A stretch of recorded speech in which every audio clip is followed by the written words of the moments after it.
Hello दोस्तों, स्वागत है एक बार फिर आप सभी का आपके अपने यूट्यूब चैनल पीएस क्लासेस पर। तो दोस्तों, आज के इस वीडियो लेक्चर में हम आप लोगों को 12th क्लास बोर्ड एग्जाम में 12th फिजिक्स के न्यूमेरिकल्स को सॉल्व करने का एक बहुत ही बेहतरीन तरीका सिखाने वाले हैं। दोस्तों, जैसे कि आप लोग जानते हैं कि आपका जो 12th फिजिक्स के अंदर जो क्वेश्चन पेपर आता है बच्चों, वो 70 नंबर का पेपर होता है। ठीक है, अब इस 70 नंबर बच्चों आपका 50% न्यूमेरिकल होता है और 50% बच्चों आपका थ्योरिकल सिलेबस होता है। यानी 50% का मतलब बच्चों 35 नंबर में आपके न्यूमेरिकल्स आते हैं और 35 नंबर में बच्चों आपका थ्योरिकल सिलेबस आता है। ठीक है, तो आप स्टूडेंट अगर चाहते हैं कि आपके 12th फिजिक्स में बहुत अच्छे अगर नंबर आए, अगर आपको फिजिक्स के अंदर बच्चों बहुत अच्छे नंबर आपको लेकर के आना है, तो बच्चों आपको न्यूमेरिकल सॉल्व करना आना चाहिए।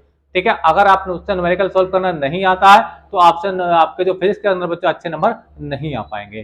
तो आज के इस वीडियो लेक्चर में बच्चों मैं आपको यही बताऊंगा कि कैसे हम न्यूमेरिकल को अच्छे तरीके से सॉल्व करते हैं। तो चलिए स्टार्ट करते हैं। तो देखो स्टूडेंट, जैसे कि आप स्क्रीन पर देख पा रहे हैं कि हमने 3 न्यूमेरिकल ऑलरेडी स्क्रीन पर लिख रखे हैं और ये तीनों ही न्यूमेरिकल आपके बच्चों बोर्ड एग्जाम के लिए बच्चों वेरी वेरी मोस्ट इंपोर्टेंट है। और बच्चों आपको बताता चलूं कि हर साल बच्चों इस टाइप का एक न्यूमेरिकल, ठीक है, इस टाइप का एक न्यूमेरिकल बच्चों आप लोगों से 3 नंबर में पूछा जाता है। ठीक है, तो चलिए देखिए, मैं इसको इनका सोल्यूशन करके दिखाऊंगा आप लोगों को और इसका तरीका भी बताऊंगा कि इसको हम कैसे इसको सॉल्व करते हैं न्यूमेरिकल्स को। तो चलिए देखिए, पहले क्वेश्चन की हम लैंग्वेज को पढ़ते हैं।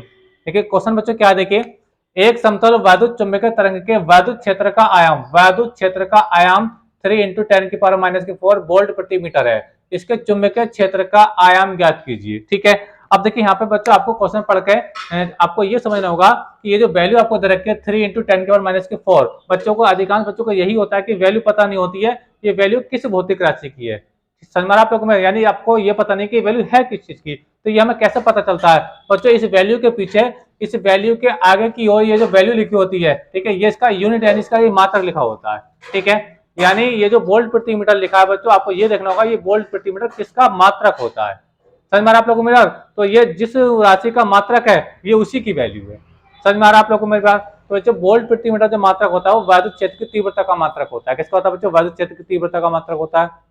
अब आप ये कहेंगे कि वैद्युत क्षेत्र की तीव्रता का मात्रक तो न्यूटन प्रति कूलम भी होता है, लेकिन बच्चों वो पहले लेसन में होता है। लेकिन यहाँ पे जो चैप्टर है विद्युत चुंबकीय तरंगे, जो आपका 8वां चैप्टर है, ठीक है, इसके अकॉर्डिंग अगर देखें बच्चों तो वैद्युत क्षेत्र की तीव्रता का मात्रक वोल्ट प्रति मीटर भी होता है। समझ में आप लोग को मेरी बात? तो वैद्युत क्षेत्र की तीव्रता का मात्रक है वोल्ट प्रति मीटर, इसलिए वैद्युत क्षेत्र का मान हुआ। और इस साथ में देखो इन्होंने क्या कहा, इनमें आयाम का है, कहा वैद्युत क्षेत्र का आयाम, तो आयाम को लिखते हैं बच्चों हम ई नोट से लिखते हैं। क्या लिखते हैं बच्चों? ई नोट से लिखते हैं। ठीक है, फिर आपसे पूछा क्या बच्चों, आपसे चुंबकीय क्षेत्र का आयाम पूछा, चुंबकीय क्षेत्र को लिखते हैं बच्चों बी से लिखते हैं। ये बात आपको पता होना चाहिए किस राशि को कैसे रिप्रेजेंट करते हैं, तभी तो आप न्यूमेरिकल लगाएंगे, तभी तो आप फॉर्मूला लगाएंगे।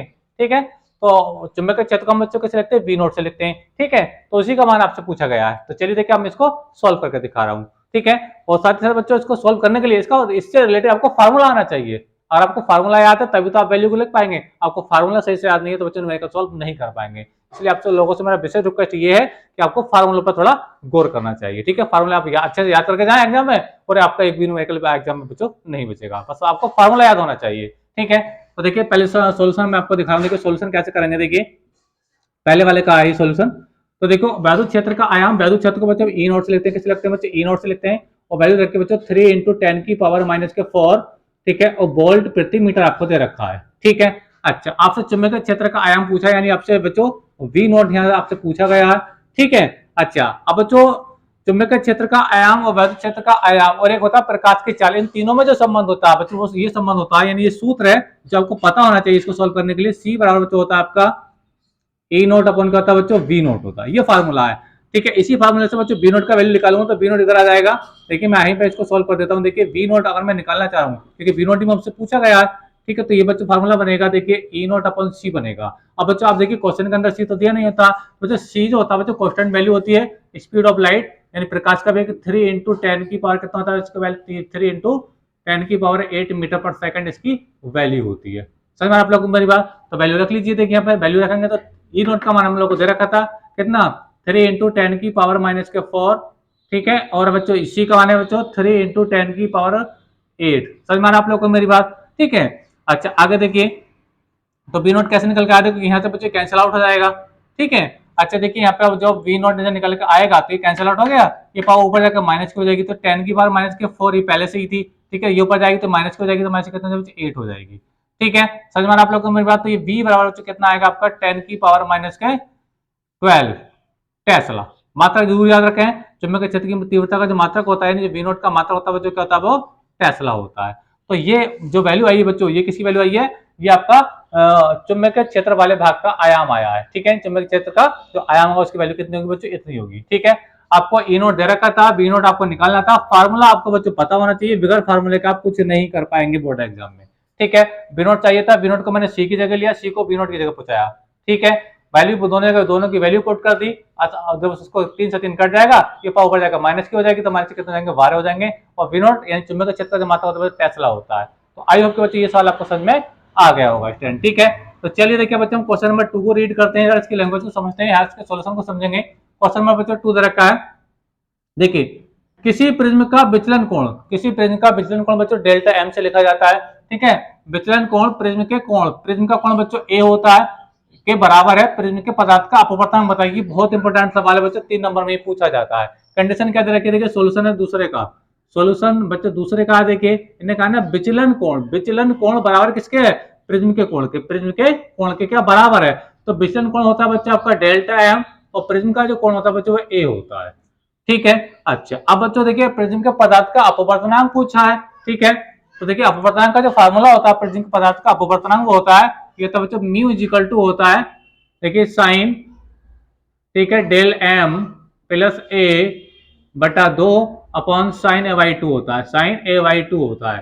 ठीक है, देखिए फार्मूला आपको याद होना चाहिए, कई बार ये फार्मूला आपसे 1 नंबर में लिखने के लिए पूछा गया है, इसी फार्मूले को पूछा है।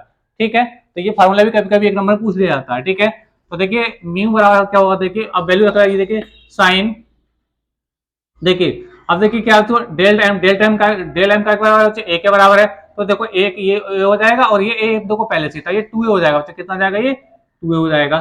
चलिए मैं इसको थोड़ा और डिटेल में आपको समझा देता हूँ। देखो डेल एम का बराबर ए के बराबर, तो ये ए हो जाएगा। ठीक है, और ये ए पहले से ही है, समझ में आप लोगों को मेरी बात, तो ये अपन में 2 हो गया। ठीक है, समझ में आप लोगों को मेरी बात, और ये बच्चा आपका जो साइन ए बाई 2 बच्चा आपका ऐसे रह जाएगा। समझ में आ रहा है, चलिए आगे सोल्व कर देता हूँ इस चीज को।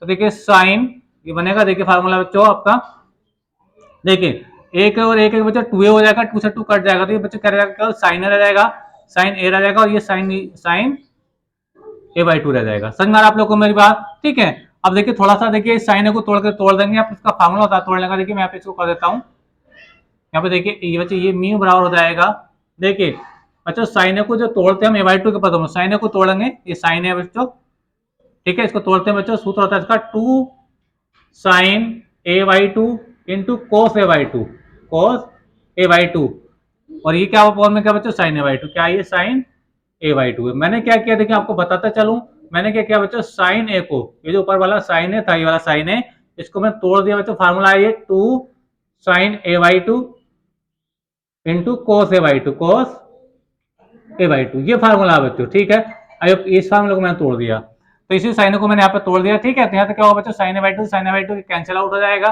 ठीक है, तो क्या बचेगा, म्यू बराबर बच्चा आपको बचेगा, म्यू बराबर बचेगा आपका, देखो 2 बचेगा। ठीक है, साथ में बचेगा आपका कोस ए बाई 2, क्या बचेगा, कोस ए बाई 2 बचेगा, तो ये बचिए म्यू का वैल्यू आ गया। ठीक है, तो ये सवाल बच्चा आपका सॉल्व हो गया। ठीक है, तो आसान सवाल था, बहुत आसान सवाल था। देखो इसके अंदर कोई भी वैल्यू नहीं दे रखी थी, बच्चे इसमें करते हैं क्या, इसके अंदर थ्योरी लेके आते हैं, क्या लेके आते हैं, थ्योरी लेके आते हैं, क्योंकि वो सोचते हैं कि इसके अंदर तो कोई वैल्यू दे नहीं थी, तो इसके अंदर तो वैल्यू दे रखी थी, लेकिन इसके अंदर तो कोई वैल्यू दी नहीं थी, तो बच्चों को समझ नहीं आता, तो इसके अंदर थ्योरी लिख देते हैं, जो कि गलत सी बात है ये। ठीक है, तो आई होप के दोनों सवाल आपको समझ में आए होंगे। चलिए देखिए क्वेश्चन नंबर 3 देखते हैं, ये मोस्ट इंपोर्टेंट सवाल है बोर्ड एग्जाम के लिए, हो सकता है कि इस बार आपको देखने मिल जाए एग्जाम में। ठीक है, तो चलिए देखिए पहले मैं इसको थोड़ा यहाँ से रख के देता हूँ, अब आप इसका स्क्रीनशॉट ले लीजिए। ठीक है, तो देखिए अब मैं इसको देखिए सॉल्व कर रहा हूँ, मतलब इसको साफ कर रहा हूँ, फिर अब देखिए हम क्वेश्चन नंबर 3 को सॉल्व करेंगे। तो देखिए इतना आप क्वेश्चन नंबर 3 की लैंग्वेज उसको रीड किए। तो देखिए अब देखिए हम सॉल्व करते हैं क्वेश्चन नंबर 3। क्या है देखिए क्वेश्चन नंबर 3, कहा बच्चों किसी परमाणु के नाभिक के परिता इलेक्ट्रॉन, ठीक है, 0.5 एंगस्ट्रॉम त्रिज्या की वृत्तीय पथ पर 5 गुणा 10⁻15 चक्कर प्रति सेकंड से घूम रहा है। ठीक है, परमाणु का चुंबकीय आघूर्ण बताना है, यानी एम बताना है। कंडीशन देखिए क्या है, मान लीजिए बच्चों ये कोई परमाणु है, ये परमाणु का नाभिक है, मान लीजिए ये मैंने आपको ये कोई परमाणु, ये किसी कक्षाएं हैं, ठीक है, और ये मैंने कुछ और भी कक्षाएं दिखा दी, समझ में आप लोग को मेरी बात। ठीक है, अभी किसी एक कक्षा के लिए बात कर रहा है, किसी परमाणु के नाभिक के परिध, नाभिक के परिध ये नाभिक हो गया, इसके चारों कोई सी कक्षा हो सकती है, ये भी कक्षा हो सकती है, वो ये भी कक्षा होती है, कोई सी भी कक्षा हो सकती है, ठीक है। इलेक्ट्रॉन कितनी कक्षा त्रिज्या दे रखी है, देखो त्रिज्या मान लीजिए हम इसी कक्षा की बात करते हैं, लोग मान लीजिए इसी को हम कक्षा माने हैं, इसकी त्रिज्या बच्चों आप लोगों को दे रखी है, वो कितने रखी है, आर बराबर दे रखा है बच्चों को 0.5 एंगस्ट्रॉम दे रखा है, ठीक है। और जो इलेक्ट्रॉन बच्चों वृत्तीय पथ पर 5 गुणा 10⁻15 चक्कर प्रति सेकंड से क्या कर रहा है बच्चों, घूम रहा है, क्या बच्चों, घूम रहा है। यानी इसका मतलब ये है कि वो 1 सेकंड के अंदर कितने चक्कर मार रहा है, वो 5 गुणा 10⁻15 चक्कर मार रहा है। यानी इसकी आवृत्ति दे रखी है, चक्करों की संख्या दे रखी है, ठीक है। यानी चक्करों की संख्या को बच्चों हम एन से लिखते हैं, तो एन बराबर बच्चों आप लोग को दे रखा है 5 इंटू 10⁻15, ठीक है, चक्कर प्रति सेकंड, चक्कर प्रति सेकंड। और उसमें आप लोग को मेरा अब इसका क्या बताना बच्चा, आप लोग को बताना चुंबकीय आघूर्ण बताना। बच्चों चुंबकीय आघूर्ण का जो फार्मूला होता है वो होता है बच्चों एम बराबर होता है, ये होता है आई ए, क्या होता है बच्चों, आई ए होता है। समझ में आप लोग को मेरी बात। अब बच्चों आपको देखो ए तो निकल जाएगा, मेरे पास त्रिज्या है, इसका एरिया तो निकल जाएगा, पाई आर इसका लगा दूंगा, लेकिन मेरे पास आई नहीं है, मेरे पास क्या नहीं बच्चों, आई नहीं है, धारा नहीं है अभी, ठीक है। पहले मैं धारा को निकालूंगा, तो कैसे निकालेंगे इसको समझिए। देखिए धारा कैसे निकालते हैं इस केस में, देखिए सोल्यूशन लगा रहा हूं, देखिए धारा यानी आई बच्चों हम कैसे निकालेंगे, आई निकालेंगे बच्चों, क्योंकि स्पेशल किसकी बात हुई है, इलेक्ट्रॉन की बात हुई है, तो आई का जो मान निकालेंगे यहाँ पे एक इलेक्ट्रॉन पर आवेश इंटू इलेक्ट्रॉनों की संख्या, वही माफ कीजिएगा चक्करों की संख्या, यानी एन। यानी आपको चक्करों की संख्या दे रखी है और इलेक्ट्रॉन का अगर जिक्र आए तो करंट कैसा आएगा बच्चों, करंट जो आएगा वो एक इलेक्ट्रॉन पर आवेश यानी ई का वैल्यू आएगा, और 1.6 इंटू 10⁻⁻19 कूलम होता है, और एन का मान आप लोग को दे रखा है, ठीक है। तो देखिए ये होता है 1.6 इंटू 10, 1.6 इंटू 10⁻⁻9 होता है, और ये बच्चा आपको दे रखी है 5 गुणा 10⁻15 आपको दे रखा है, ठीक है।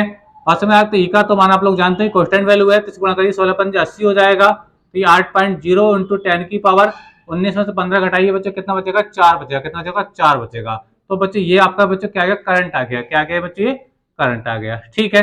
धारा आ गया आप लोग को मेरी बात, ठीक है। अच्छा अब देखो चुंबकीय आघूर्ण निकालना है, तो निकालिए। देखिए चुंबकीय आघूर्ण क्या होगा, चुंबकीय आघूर्ण, चुंबकीय आघूर्ण फार्मूला क्या होता है बच्चों इसका, ये होता है एम बराबर क्या होता है बच्चों, आई ए होता है, ठीक है। आई का वैल्यू कितना बच्चों, आई का वैल्यू है 8 इंटू 10⁻⁻4।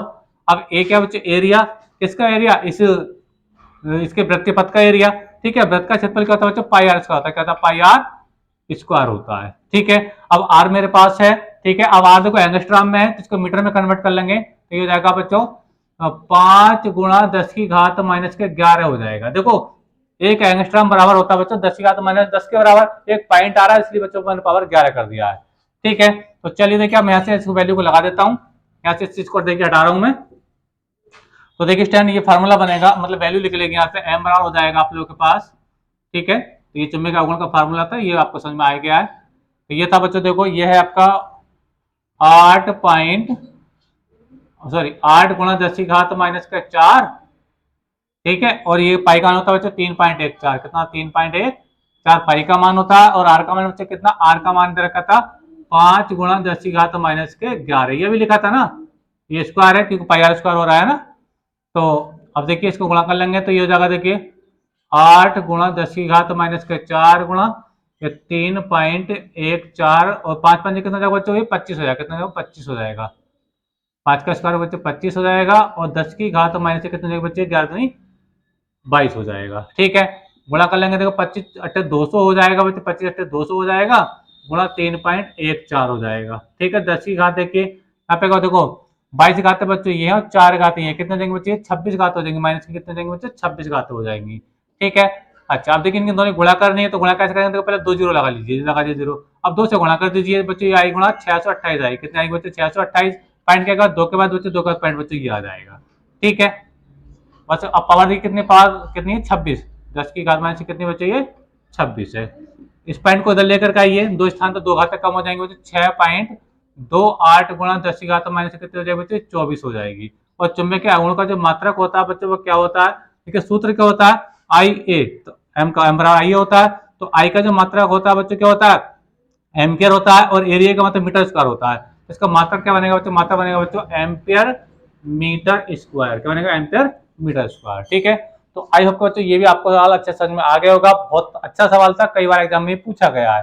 तो बच्चों आज के इस वीडियो लेक्चर में हमने जाना कि हम कैसे 12th क्लास फिजिक्स के न्यूमेरिकल को सॉल्व करते हैं, और तीनों न्यूमेरिकल बच्चों जो मैंने आप लोगों को कराए हैं तीनों ही बोर्ड एग्जाम के लिए वेरी वेरी मोस्ट इंपोर्टेंट है। तो वीडियो लेक्चर कैसा लगा कमेंट करके जरूर बताइए। चैनल पर नए तो चैनल को सब्सक्राइब कर लीजिए। नेक्स्ट वीडियो में किसी नेक्स्ट टॉपिक के साथ, तब तक के लिए धन्यवाद। Best of luck.